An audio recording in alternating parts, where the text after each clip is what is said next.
Hello hi மக்களே, எல்லாத்துக்கும் வணக்கம். இன்றைக்கி காலையில் பார்த்திங்கன்னா நல்ல பனிமூட்டமாக இருந்துச்சா. இங்கே பார்த்திங்கன்னா என்னோடய செடிகள்லாம் வச்சுருக்கிறேன். பனியே வந்து பார்த்திங்கன்னா மழை ஃபுல்லாக மறைச்சிருச்சு. மழையே தெரியல மேலே. செடிங்கள்லாம் பனிக்கே வந்து தண்ணி ஈரம்பட்ட மாதிரி இருக்குது. அதுக்கப்புறம் சண்டே வந்து பார்த்திங்கன்னா அம்மா வீட்டிலேருந்து வந்துருச்சு.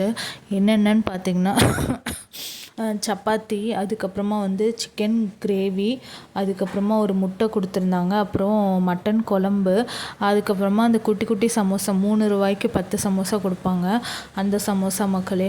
அதுக்கப்புறம் நைட்டு பார்த்திங்கன்னா இதுதான் பண்ணோம், சேமியா, அரிசி சேமியா தான் பண்ணியிருந்தாங்க எங்கள் அம்மா. அதுக்கப்புறமா இது வந்து அதிரசம் பண்ணலாம் அப்படின்னு சொல்லிட்டு எண்ணெய் வச்சுருந்த மக்கள். அதிரச மாவு வந்து ரெடிமேடாகவே விற்கிறாங்க. ஸோ வந்து அதில் வந்து நம்ம அதிரசம் ட்ரை பண்ணி பார்க்கலாம். அதிரசம் நல்லா தான் வந்துச்சு. ஆனால் அடுத்த நாள் பார்த்திங்கன்னா கட்டி மாதிரி ஆயிடுச்சு. அதுக்கப்புறமா வந்து கேரளா ரஸ்தாளி பழம் இருந்துச்சு. இது பாருங்களேன், நல்லா தான் இருக்குது. ஆனால் வந்து ரொம்ப கெட்டியாக இருக்குது, சாப்பிட முடியாமல். அதுக்கப்புறம் இன்றைக்கி ஸ்நாக்ஸ் பார்த்திங்கன்னா ஆப்பிளும் பன்னீரும் எடுத்துகிட்டு வந்தேன். நான் இங்கே டீ வந்து கொடுக்கறது வந்து எனக்கு சுத்தமாகவே பிடிக்கல.